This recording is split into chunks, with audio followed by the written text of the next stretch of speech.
we got this bolt cut off. We've parted it. I have to take a little off the edge there, so we're just going to clean that up real quick. Give it a little turn here. See what we can come up with. Just a little bit. We're going to cut threads on it next, so I'm going to give it a little bit there, probably about 20 thousandths of a pinch on the end of that thing, which is about what that is. That'll give us enough room to get the die started. The best way I found to do this is just come in here with your tool. This will keep things nice and square. I mean, everything back here is already squared up. You know that is. At least I know it is. And then get it started here. At least it's going to be nice and true. I know it's going to be nice and true. And put some oil in there, some cut fluid. Don't have to worry about that mess. And then a little bit of pressure on it and keeping it going. Let's see what happens if we put a little speed on it. You got to keep up with it here. Come on, baby.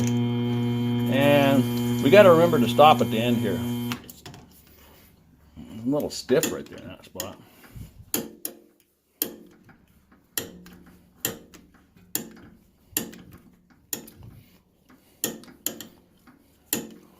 And there's a little flange on that little bitty guy. So get this out of here. Take this off of here. That's pretty much self-explanatory, right? Just let her go. Just back it right out of there. You got to have your hands ready to get out of this at any second. Things can happen. Even the safest things. I had a carbide break off one of my tools the other day, and literally stuck in the back wall back here. Just, I mean, seriously stuck right in the wall. You know, if it would have came the other way, could have seriously stuck in me. It makes me wonder if I shouldn't have some leathers on out here. So anyway, that's done. It is, you've got a spring. This is your ejection. And then you've got your threaded bolt or plunger or whatever you want to call it that goes in there. And then you screw this into the side of this. This is a 1/4 by 20 thread, so give us a little pressure here. This will knock out, it'll cut discs. Well, the maximum cutting depth of this is 0.55. So just a little over 1/2 inch. So let's see what we've got here. And that's basically what it's going to look like. I'll clean this bolt up a little. It's pretty ugly. But, you know, for the most part, you know, you're going to have it's pretty good cutting distance, really. I mean, if you really look at it. I'll try to do this without losing any appendages here. I mean, this is going to go way down in here. It's going to be 1/2 inch for sure. And then when you come out of your cut, I can barely move this with my thumb. When you come out of this, it's going to kick the disc back out, or what it is that you've cut. And you'll notice that I left a little bitty dimple right in the middle there. That's just kind of, I did it intentionally actually, so if I need to find the center of something, I can put that right in like a little tack or a guide so I know where the center's at. So now we're getting ready to put the hole in here, so we're going to tighten up some stuff here. Get this ready to tap a thread out. Just a little bit more speed. Or a little bit of oil. I don't have to get too crazy on this one.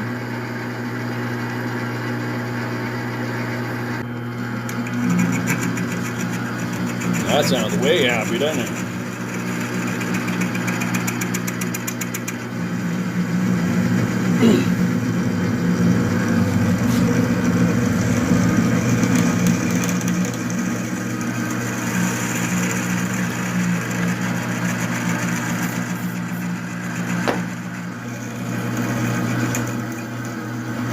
send it. Crazy how a drill bit won't cut very well until you give it a shot of juice and then just move some material.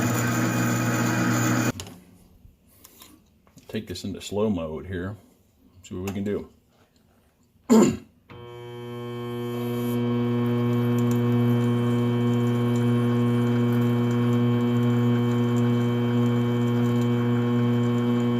And stop. Throw this bad boy into R for race. And we're off to the races.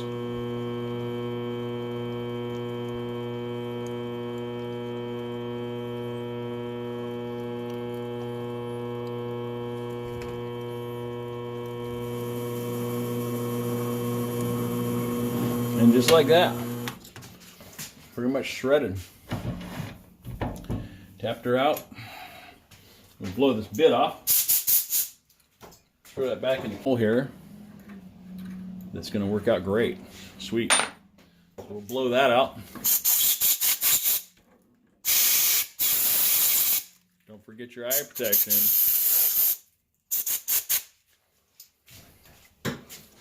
Definitely got to have your eye protection. So that's nice and clean. So I got a little bit of a burr on it still, just a tad of a burr.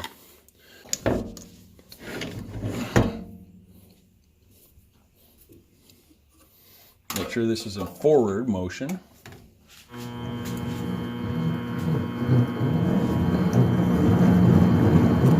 just gonna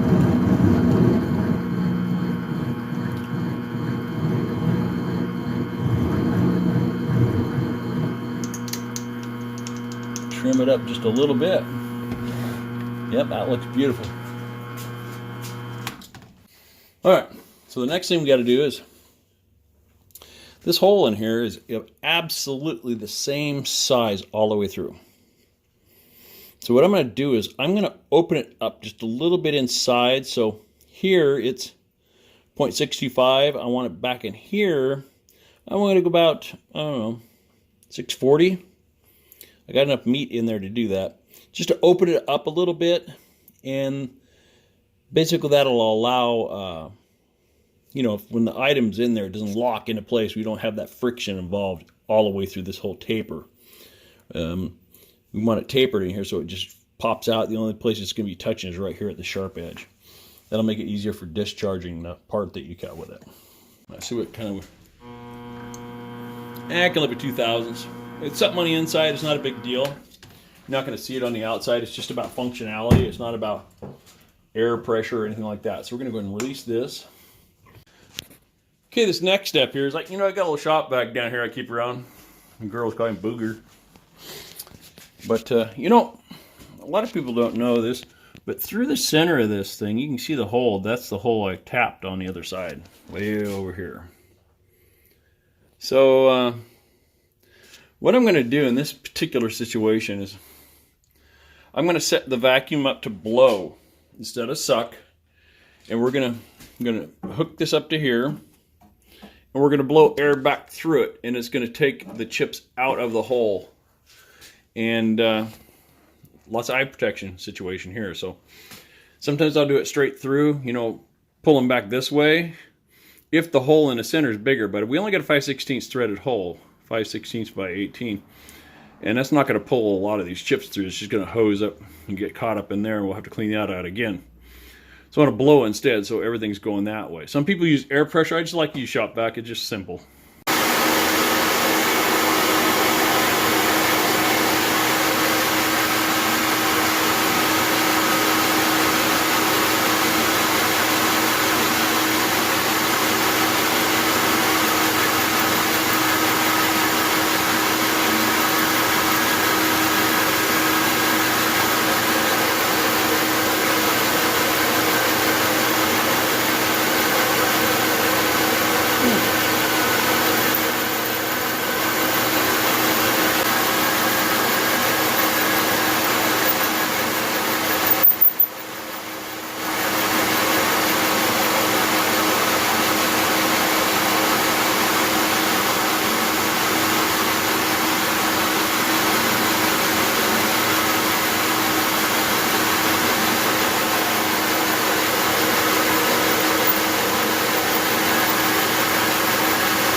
Alright.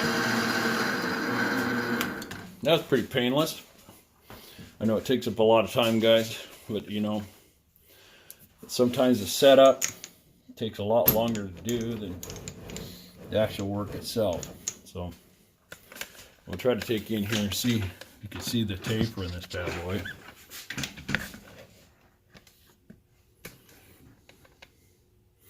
You see a taper in there a little bit.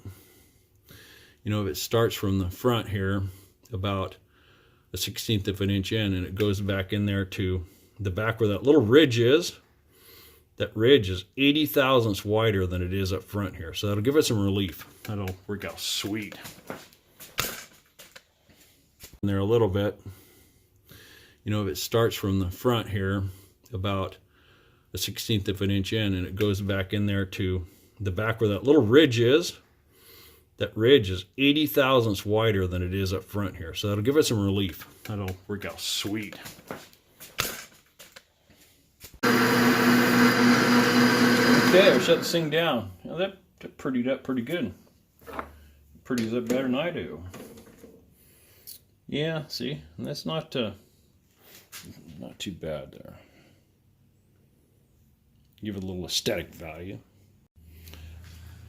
So now I'm going to go into the assembly of this thing. You know, this isn't rocket science. I mean, it's just a thought I had in my head and thought, you know what, if I could just do this, it would just, I don't have to buy any parts anymore. It just solves all my problems. I can cut some seriously thick and ugly stuff. And so there's that. I'm going to go ahead and take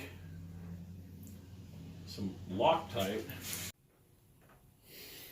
Okay, so I cleaned the threads up here a little bit so it's pretty dry.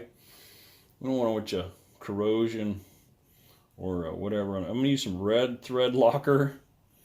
Do not want this thing coming out. I'd use some Gorilla Glue, but you know, used that all up this morning on my cereal when I had my Cheerios. So we can't go there. So we'll get that lined up. Get her in the hole here. It's going to be a little tough because I dinged the threads just a little bit putting this together.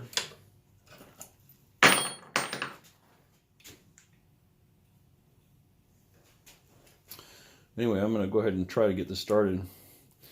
I dinged those threads up just a little bit on the grinder. I had to shorten that bolt up a little bit. That way it doesn't hit bottom. We'll tighten this thing up in here. That red thread lock.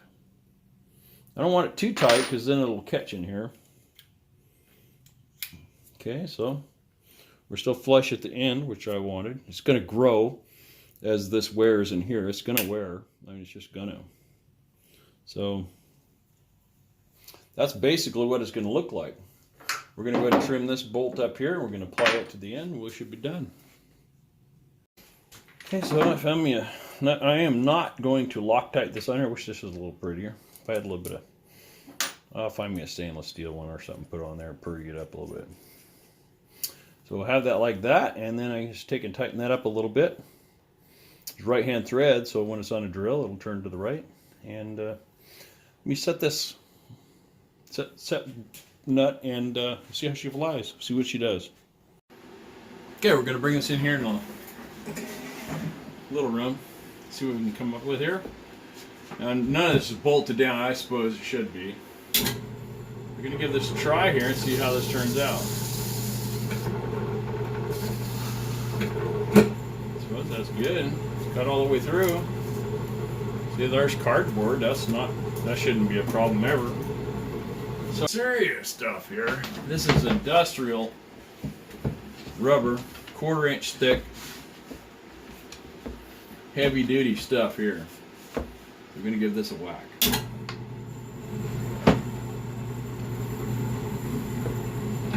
It'll cut through this. We're going to be good with everything. Some of this I use in shotgun loading. See, look at that. Sweet.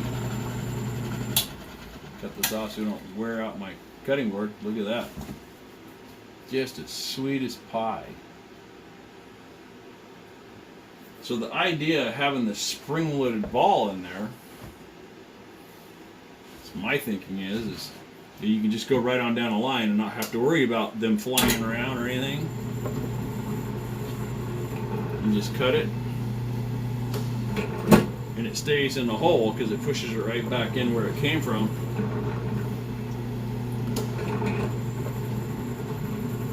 That was my fault. I cut that one off. I got a learning curve here too, you know. Give a guy a break. But, you know, for what I'm working with, I suppose if I had a big project, I'd have all this tied down. I mean, these things come right out of here. Look at that. Just like a puzzle piece. No problem. So now I got these. Bring it over here. What this whole project came down to is, you know, here's a 20 gauge shell. You want to reload this with something. Sometimes you need a little filler in there, or some kind of shock absorber or whatever. That's why I left myself a 1/2 inch of throw in the throat of that thing. So if I decide I'm going to cut some fiberboard or something a little bit more squishier to make some foamy wads or something, that's going to be the solution right there. So anyway,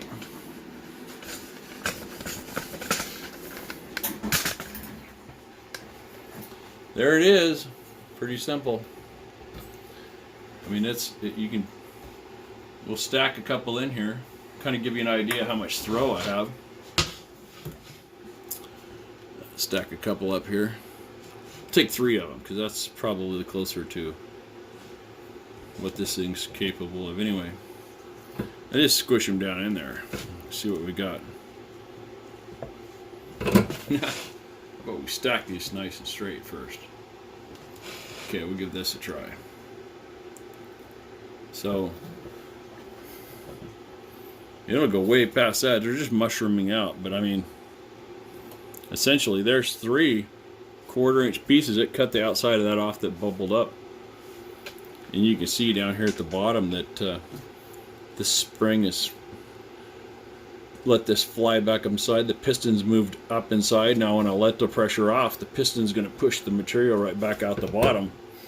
That way we don't have to fetch it. We don't have to go in there and dig around and dink around with that or anything else. Pretty simple setup. Ooh. So I guess the next question is, if a guy was going to buy something like that, how much would something like that cost you? You know, seriously. I got about an hour and a half into the whole thing. And let's see. So I got an hour and a half in this whole thing. And probably $4 worth of steel, a spring, and a bolt. 2 bolts. That's it. And I broke 1 tap, so, you know, that's probably a little bit more than that. But that gives me a good excuse to go buy a good quality one. I'm trying to find some stuff that wasn't made in China, some German or some Swiss made stuff or some Sweden made stuff. I'm tired of this cheap junk. I hope you enjoyed that. That was simple. I mean, it's just one of the tools I made. I have tons of stuff like that. I mean, just tons and tons, different dies and different things. And the only reason I do that is you can't find this crap. Where are you going to find something like that? And if you did find something like that, it would cost you $150. And it would be cheesy. It'd probably break. So, you know, I'm focusing on trying to make a good quality tool for myself. And a few of my friends, you know, there's a few guys I've built some things for over time. Just simple things like sizing dies or, you know, some kind of a crimper or whatever. I mean, the roll crimp thing, you know, like a little roll crimp to crimp your shotgun shells, different stuff like that. I mean, that's just, it's quick and easy. It's not rocket science. Takes you about 15-20 minutes to make one, and you're good. So anyway, that's the way it was. Hopefully I didn't bore you too much, but that's just the way that it is. I'm just trying to find a good quality tool. They don't make them, so I'm making it for myself. someday somebody will be digging through my estate and say, where in the heck did they get this at? Because I've never seen anything like that before. I've got a few things like that that people are going to be blown out of their, you know, socks on. They probably won't even know what they're used for, let alone, I mean, you can't like attach a video to a tool and say, here's how it works. So some of that stuff's going to be rather interesting for somebody, not for me. But anyway, there you go, and hopefully that didn't bore you guys to death. And off to the new adventure here. Getting ready to go do some firewood and some other craziness here in the next couple of days. Take care.